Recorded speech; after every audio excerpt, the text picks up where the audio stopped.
Hello student, my name is Rohit Pandey और आपका मेरे इस यूट्यूब चैनल पर मोस्ट वेलकम। मैं इस वीडियो के थ्रू आज बताने जा रहा हूँ इस लेक्चर में कि कार्बन डाइऑक्साइड लेज़र क्या होता है। इसके पहले वीडियो में हमने जिक्र किया था कि सेमीकंडक्टर लेज़र क्या है, हीलियम नियॉन लेज़र क्या है और इसके अलावा हमने जिक्र किया था कि लिक्विड लेज़र क्या है। इस वीडियो में हम जो बात करने जा रहे हैं कि कार्बन डाइऑक्साइड लेजर, जो कि एक गैस लेजर है। इसके पहले हमने सॉलिड लेजर, लिक्विड लेजर के बारे में जिक्र किया था, लेकिन ये जो लेजर है ये एक बहुत ही स्पेशल टाइप का लेजर है जिसको हम गैसेस लेजर बोलते हैं, गैसियस स्टेट लेजर, जो कि एमएससी का पेपर सेकंड का यूनिट 4 है लेजर में, या हमें पढ़ने को सिलेबस में होता है, जो कि ये बहुत इंपॉर्टेंट है। तो चलिए हमारे साथ बने रहिए और मैं कोशिश करूँगा कि इस CO2 लेजर को हम बेहतर तरीके से बताने का प्रयास करूँ। Thanks for watching and come with me.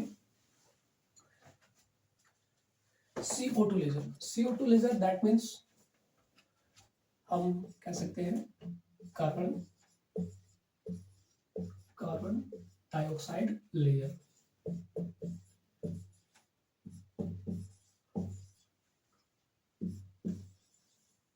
Carbon dioxide layer that means CO2 laser. इस लेजर में CO2 गैस का प्रयोग किया जाता है।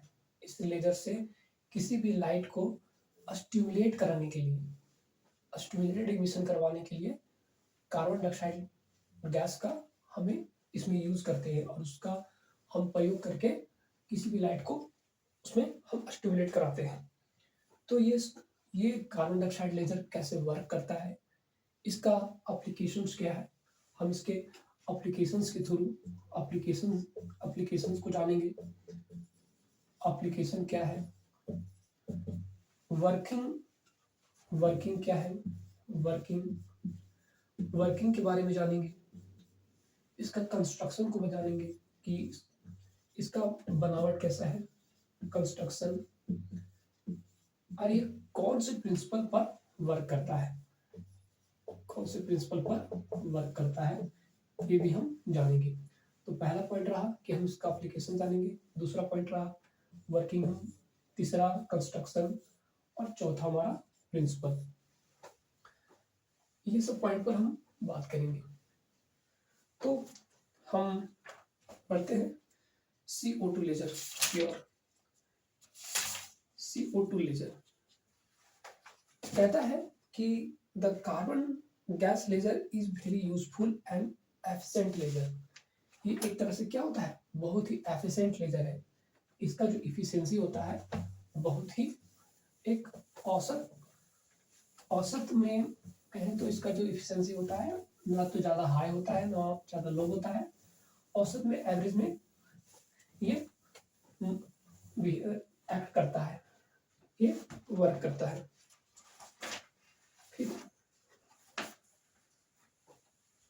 CO2 लेजर का हम पॉइंट बाय पॉइंट समझते हैं। पहला पॉइंट क्या कहता है कि इज मोस्ट एफिशिएंट होता है, ये मोस्ट एफिशिएंट होता है। इट इज 4 लेवल लेजर, ये एक तरह क्या है, एक तरह का 4 लेवल लेजर है, 4 लेवल लेजर है, 4 लेवल लेजर है। फिर कहता है ये जो ऑपरेट होता है, हमने बताया था कि सेमीकंडक्टर लेजर इंफ्रारेड रीजन के अंडर में ऑपरेट होता है। तो ये भी हमारा जो CO2 लेजर है वो भी हमारा IR मतलब इंफ्रारेड रीजन के अंडर में ही ऑपरेट होगा। तो ऑपरेट होगा कहाँ, ऑपरेट होगा हमारा इंफ्रारेड रीजन के अंदर होगा, इंफ्रारेड रीजन के अंदर ही होगा। अब इसका हम इसका डायग्राम हम प्लॉट करेंगे और समझेंगे इसके डिफरेंट पार्ट्स को कि कैसे कैसे उस डिफरेंट पार्ट्स को डिजाइन किया गया है, डिफरेंट पार्ट्स को कैसे डिजाइन किया गया है।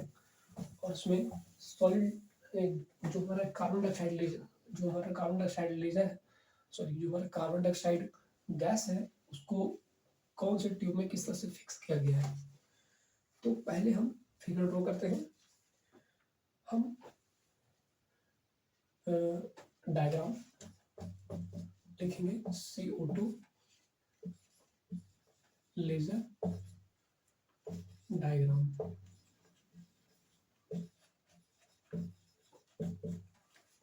तो पहला है कि यहां से एक नली निकलेगी और यहां से हमारा 1 मिनट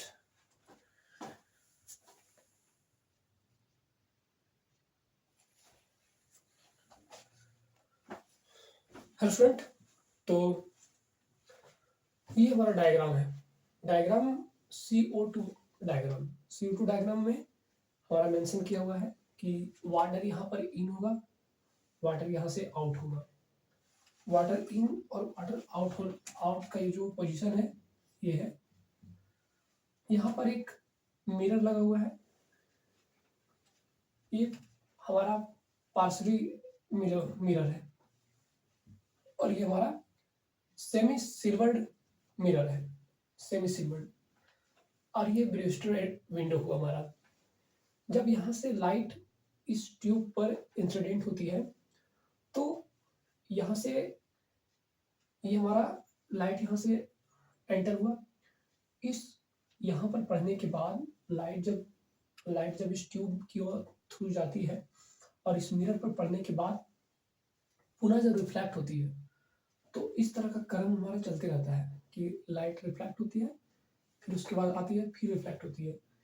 तो हमारा जो कुछ लाइट है वो इधर की ओर, ये वाटर इधर इन होता है, वाटर इधर आउट होता है।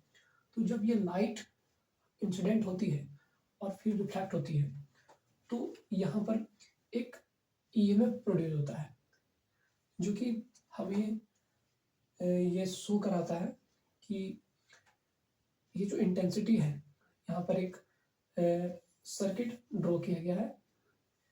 ये हम बोलते हैं कि इसको अर्थिंग हम बोल सकते हैं इसको।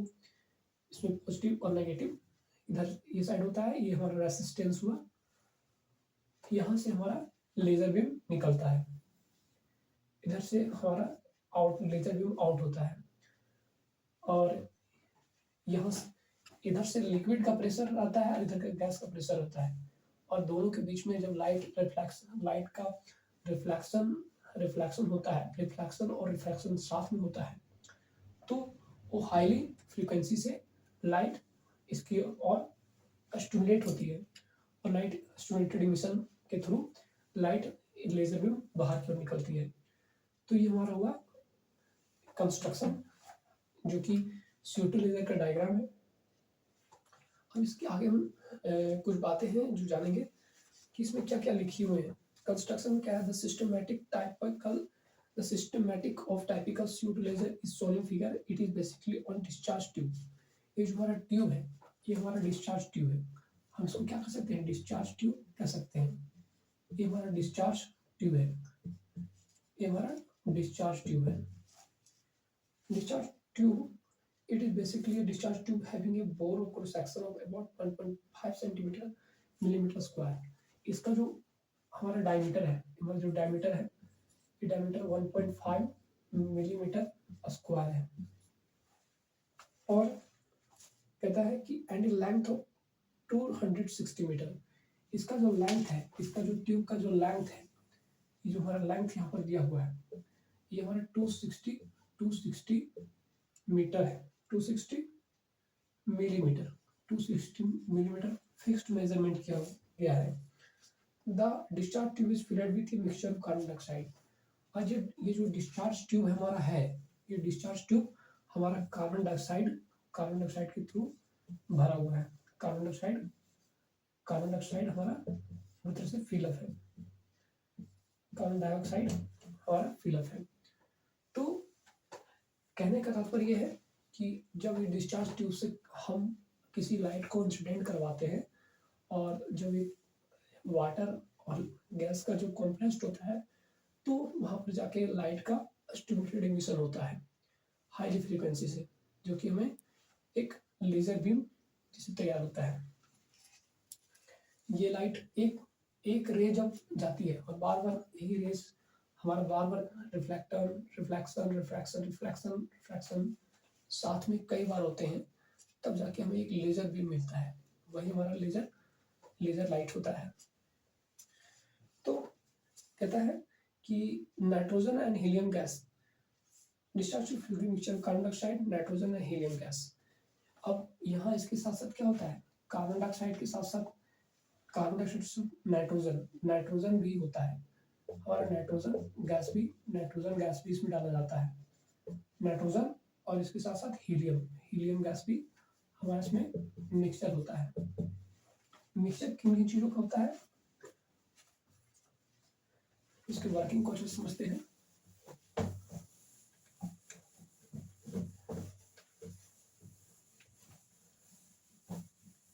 इसका जो वर्किंग है तो कहने का CO2 लेजर में हम अगर मुख्यतः देखें CO2 लेजर में तो पहला क्या बोला, पहला कहता है कि इसका जो डिस्चार्ज ट्यूब होता है डिस्चार्ज ट्यूब का में मिक्सचर होता है, गैस का जो मिक्सचर होता है क्या होता है, कौन पहला CO2, दूसरा नाइट्रोजन और फिर उसके बाद हीलियम। इन गैसों का हमारा मिक्सचर होता है। इसके साथ साथ इसकी साइज का बात करें तो साइज हमारा 1.5 मिलीमीटर स्क्वायर होता है। और इसका जो डायमीटर का बात करें, अगर हम इसका डायमीटर का बात करें तो डायमीटर हमारा होता है 260 मिलीमीटर। 260 मिलीमीटर इसका डायमीटर होता है, लेंथ होता है। इसका जो डायमीटर होता है वो होता है, इसका डायमीटर नहीं, इसका क्रॉस सेक्शन ही इसका डायमीटर होगा। तो ये जो हमारा होगा लेंथ का बात करें तो हमारा जो लेंथ होगा वो कितना होगा, लेंथ होगा 260 मिलीमीटर। इसका लेंथ होगा डिस्चार्ज ट्यूब का। The respectively other additives such as water vapor are also added। इसके साथ साथ ये तीनों केमिकल के साथ साथ हमारे इसके साथ में क्या ऐड होगा, वाटर वेपर भी हमारा ऐड होगा। वाटर वेपर भी साथ में ऐड होगा। फिर है एनर्जी लेवल। अब क्या है एनर्जी लेवल के बारे में हम क्या जानेंगे कि अगर CO2 गैस इसमें अगर डाला जाता है तो उसमें इसका एनर्जी लेवल क्या होगा। तो एनर्जी लेवल, यहाँ पर एनर्जी लेवल का बात करें तो वो कहता है energy level of CO2 molecules. Energy level of CO2 molecules. Energy level of CO2 molecules energy level of CO2 molecules कहता है the electron energy level of a saturated atom are discrete and narrow. कहता है electron energy level क्या है, इसमें जो CO2 molecules होते हैं उसके जो इलेक्ट्रॉन होते हैं, उसके जो हमारे इलेक्ट्रॉन होंगे, उसके जो इलेक्ट्रॉन होते हैं उसका जो एनर्जी लेवल होगा,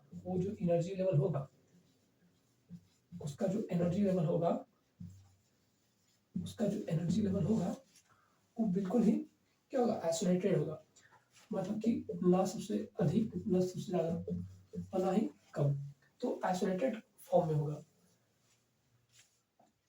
डिस्क्रीट एंड नैरो, इसके साथ साथ क्या होगा, डिस्क्रीट होगा। डिस्क्रीट मतलब एक फिक्स होगा एंड नैरो होगा। डिस्क्रीट एंड नैरो मतलब मिन टाइम के लिए रहेगा एकदम energy level. However, in case of molecules, the energy spectrum is completely according to many additional features। इसका जो कह रहा है कि इसका जो और in case of molecules the energy spectrum, इसका जो एनर्जी स्पेक्ट्रम होगा, क्योंकि यहाँ पर एनर्जी स्पेक्ट्रम का बात कर रहा है, एनर्जी स्पेक्ट्रम दैट मीन्स क्या होगा, जब हम स्पेक्ट्रम का वर्ड यूज कब करते हैं, हमारे जैसे कि यहाँ पर जिक्र हुआ है एनर्जी स्पेक्ट्रम का, एनर्जी स्पेक्ट्रम का वर्ड यूज हुआ है, एनर्जी स्पेक्ट्रम वर्ड यूज हुआ है। हम जानते हैं कि हाइड्रोजन स्पेक्ट्रम भी यूज होता है, हाइड्रोजन स्पेक्ट्रम के बारे में पढ़ते हैं हम, हाइड्रोजन स्पेक्ट्रम के बारे में पढ़ते हैं। फिर हम पढ़ते हैं कलर स्पेक्ट्रम भी पढ़ते हैं, कलर स्पेक्ट्रम भी पढ़ते हैं, कलर स्पेक्ट्रम भी पढ़ते हैं। तो मतलब स्पेक्ट्रम का मतलब होता है पट्टी, पट्टी, ये तो कतार, हम कह सकते हैं कतार। तो जैसे कि किसी कंटेनर में या तो किसी डिस्चार्ज ट्यूब में बहुत सारे इलेक्ट्रॉन अवेलेबल होते हैं, बहुत सारे इलेक्ट्रॉन अवेलेबल होते हैं। तो बहुत सारे इलेक्ट्रॉन का जो डिस्ट्रीब्यूशन है, उसके एनर्जी का लेवल का डिस्ट्रीब्यूशन अलग अलग होगा। तो उसी डिफरेंट एनर्जी, डिफरेंट इलेक्ट्रॉन के डिफरेंट एनर्जी को हम एनर्जी स्पेक्ट्रम के नाम देंगे। जो डिस्चार्ज ट्यूब के अंदर जो इलेक्ट्रॉन होंगे, उस इलेक्ट्रॉन के एनर्जी के स्पेक्ट्रम को, एनर्जी के डिफरेंट एनर्जी लेवल को हम एनर्जी स्पेक्ट्रम का नाम देंगे। तो वही हमारा कहलाया एनर्जी स्पेक्ट्रम। अब एनर्जी स्पेक्ट्रम के बारे में हम क्या लिखेंगे, अगर आ गया कि what is energy spectrum, energy spectrum में छोटा पॉइंट अगर दे सकता है कि व्हाट इज एनर्जी स्पेक्ट्रम, तो हम एनर्जी स्पेक्ट्रम के बारे में क्या करेंगे कि जो हमारे गैसेस स्टेट, जो डिस्चार्ज ट्यूब में जो हमारा गैस है, उस गैस का जो मॉलिक्यूल्स है, उसके जो इलेक्ट्रॉन्स हैं, उसके डिफरेंट एनर्जी लेवल को ही हम क्या कहते हैं, हम उस एनर्जी लेवल को ही हम एनर्जी स्पेक्ट्रम कहते हैं। तो हमारा एनर्जी स्पेक्ट्रम होगा, हमारा जो एनर्जी स्पेक्ट्रम होगा, हमारा जो एनर्जी स्पेक्ट्रम होगा, in case of molecules is complicated, हमारा जो एनर्जी स्पेक्ट्रम होगा बहुत ही कॉम्प्लिकेटेड होगा, बहुत ही कॉम्प्लिकेटेड होगा, बहुत ही complicated. How in case of molecules energy spectrum complicated due to many additional features, क्योंकि इसका क्या, इसका बहुत सारा many additional features होगा, क्योंकि डिफरेंट इलेक्ट्रॉन होंगे तो डिफरेंट इसका फीचर होगा, many additional features। इसका कारण क्या है, many additional features, क्योंकि डिफरेंट इलेक्ट्रॉन के डिफरेंट फीचर्स होंगे। तो इसी तरह उसका जो स्पेक्ट्रम होगा भिन्न प्रकार का होगा। तो इसीलिए क्या कहा गया है कि इसका जो एनर्जी स्पेक्ट्रम होता है बहुत ही कॉम्प्लिकेटेड है, बहुत ही जटिल होता है, बहुत ही जटिल होता है, बहुत ही जटिल होता है। क्यों? क्योंकि इसमें मेनी एडिशनल फीचर पाए जाते हैं, इस वजह से। Each electron energy level is associated with nearly equally spaced vibrational level, and each vibrational level in turn has a number of rotational level. CO2 molecule is a linear molecule। CO2 जो यहाँ पर CO2 molecule होता है, वो क्या होता है, linear molecule होता है। अभी हम गैस मॉलिक्यूल के बिहेवियर के बारे में जानेंगे कि जो हमारा CO2 गैस जो होगा, वो हम आखिर गैस लेजर को बनाने के लिए हम CO2, हम अपना CO2 को ही क्यों हम इसका सिलेक्शन क्यों करते हैं, हम इसका सिलेक्शन क्यों करते हैं, सिलेक्शन इसका हम क्यों करते हैं, ये हम जानने को हमको मिलेगा कि हम यहाँ पर CO2 गैस का ही चुनाव क्यों करते हैं इस लेजर को बनाने के लिए। चूंकि इसके पीछे एक कारण है कि जो हमारा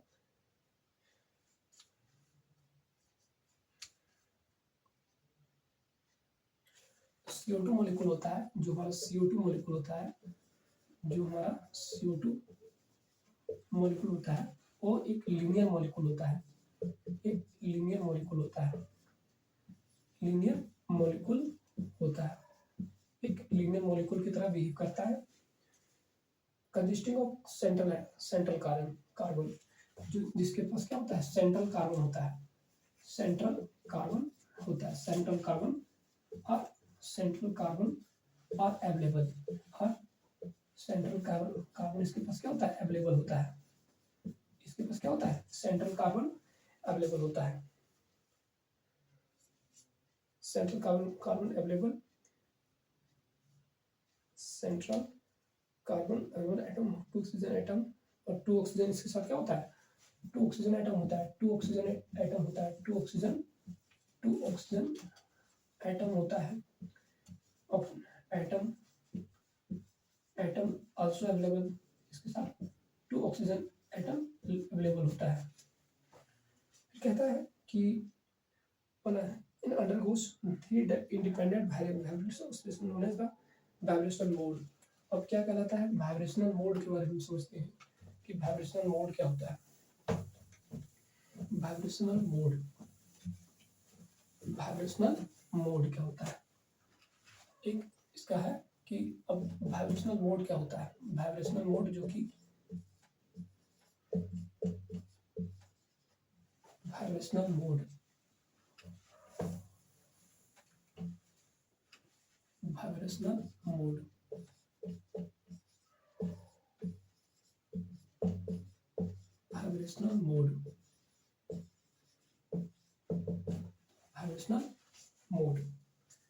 कहता है कि undergoes 3 independent vibrational oscillation known as the vibrational modes.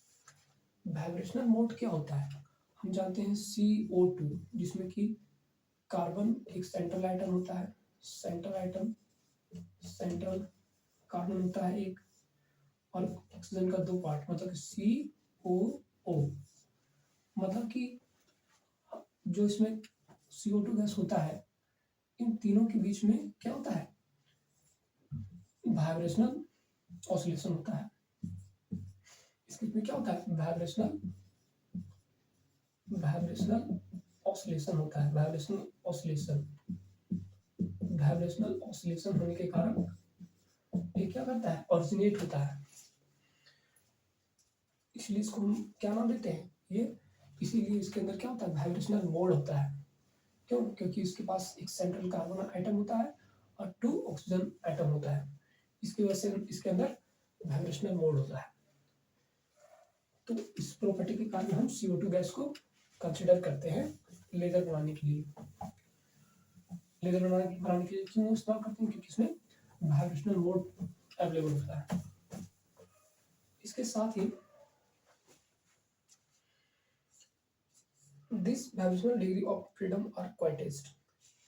जो वाइब्रेशनल, जो हमारा COO, ये जो हमारा है, ये डिग्री ऑफ फ्रीडम कितना है, डिग्री ऑफ फ्रीडम, इसका जो डिग्री ऑफ फ्रीडम होगा, डिग्री ऑफ फ्रीडम इसका होगा 3, डिग्री ऑफ फ्रीडम 3 होता है, डिग्री ऑफ फ्रीडम 3 होगा, 3, तो डिग्री ऑफ फ्रीडम 3, तो इसलिए क्या होता है, क्वांटाइज्ड होता है, ऐसा क्वांटाइज्ड होता है, क्वांटाइज्ड होता है, ये क्वांटाइज्ड होता है। At any one time, a CO2 molecule can vibrate in linear combination of 3 fundamental modes. तो इसीलिए जो हमारा जो CO2 molecules होता है, वो हमेशा वाइब्रेट करता है एक लीनियर फॉर्म में, लीनियर इंडिपेंडेंट फॉर्म में। तो इसलिए linear combination of 3 fundamental modes, तो इसलिए 3 फंडामेंटल मोड्स में क्या करता है, वाइब्रेट करता है, 3 फंडामेंटल मोड्स, 3 फंडामेंटल मोड्स में, 3 फंडामेंटल मोड्स। 3 फंडामेंटल मोड्स क्या है, 3 फंडामेंटल मोड्स क्या है कि अगर कोई, हम डिग्री ऑफ फ्रीडम को कैसे मेजर करते हैं, डिग्री ऑफ फ्रीडम अगर हमारा रहता है तो हम डिग्री ऑफ फ्रीडम को ऐसे मेजर करते हैं कि किसी का डिग्री ऑफ फ्रीडम 1 रहता है, किसी का डिग्री ऑफ फ्रीडम 2 रहता है, 3 रहता है, आखिर वो कैसे होता है, डिग्री ऑफ फ्रीडम समझते हैं, degree of freedom, degree of freedom, degree of freedom, degree of freedom. जैसे कि मान लेते हैं पॉइंट है, इसे कोई वस्तु आगे जा रही है, पीछे आ रही है, आगे जा रही है, पीछे जा रही है, तो इसका डिग्री ऑफ फ्रीडम 2 होगा। कोई वस्तु जा रही है, आगे जा रही है, आगे जाती है, आगे ही जा रही है, तो ये कहलाएगा कि डिग्री 1, ये डिग्री 2 हुआ। अगर कोई वस्तु इधर भी जा रही है, इधर भी जा रही है, और ऊपर भी जा रही है और नीचे जा रही है, तो इसका डिग्री फ्रीडम 3 होगा। अगर कोई वस्तु अगर डिग्री ऑफ फ्रीडम 3 होता है मुख्यतः। एक डिग्री ऑफ फ्रीडम होता है कि अगर ये वस्तु ऐसे आ रही है तो इसका डिग्री ऑफ फ्रीडम कितना होगा, इसका जो डिग्री ऑफ फ्रीडम होगा वो 1 होगा। इसका जो डिग्री ऑफ फ्रीडम होगा वो 1 होगा।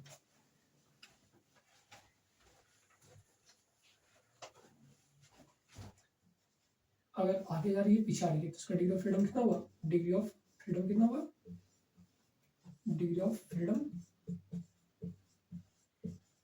फ्रीडम 1 होगा।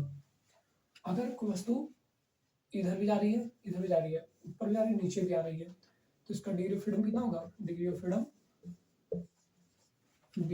होगा, डिग्री ऑफ फ्रीडम हमारा होगा 2। डिग्री ऑफ फ्रीडम कितना होगा, 2 होगा। और अगर ये है ऑल डायरेक्शन में मूव करती है, गोल गोल मूव करे, ऐसे ऐसे मूव करे, ऐसे मूव करे, मैंने हर तरह से मूव करे तो उसका डिग्री ऑफ फ्रीडम कितना होगा, 3 होगा। उसका डिग्री ऑफ फ्रीडम कितना होगा, 3 होगा। डिग्री ऑफ फ्रीडम हमारा 3 होगा, डिग्री ऑफ फ्रीडम 3 होगा। तो इस तरह से हम डिग्री ऑफ फ्रीडम को समझते हैं कि डिग्री ऑफ फ्रीडम का जो वैल्यू होता है वो ऐसे ही होता है। फिर कि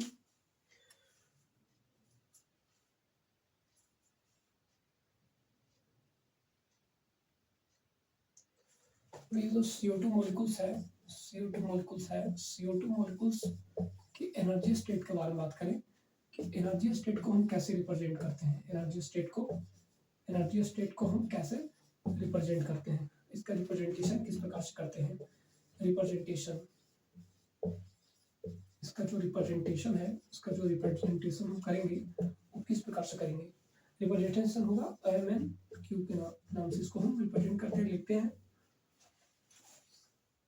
this number represent the amount of energy. ये जो नंबर है क्या शो करता है, अमाउंट ऑफ एनर्जी को शो करता है। Amount of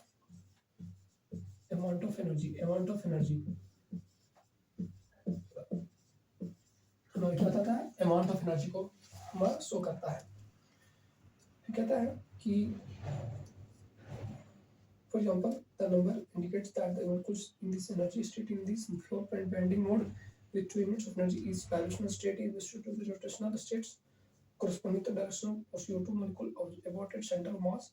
The separation between vibration and rotation are much smaller than energy scale. तो ये हमारा ये हुआ CO2 molecules।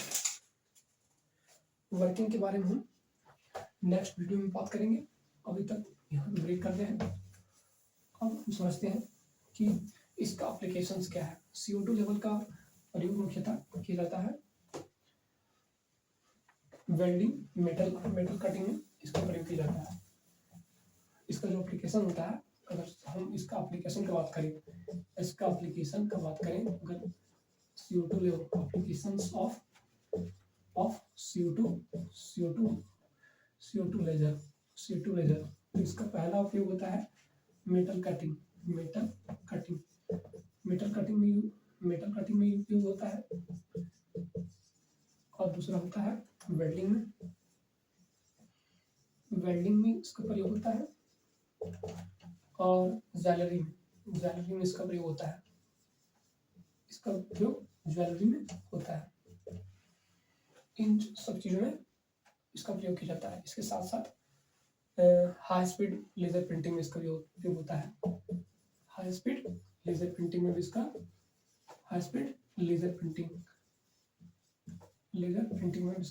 प्रयोग किया जाता है। इसको प्रिंटिंग में उपयोग किया जाता है।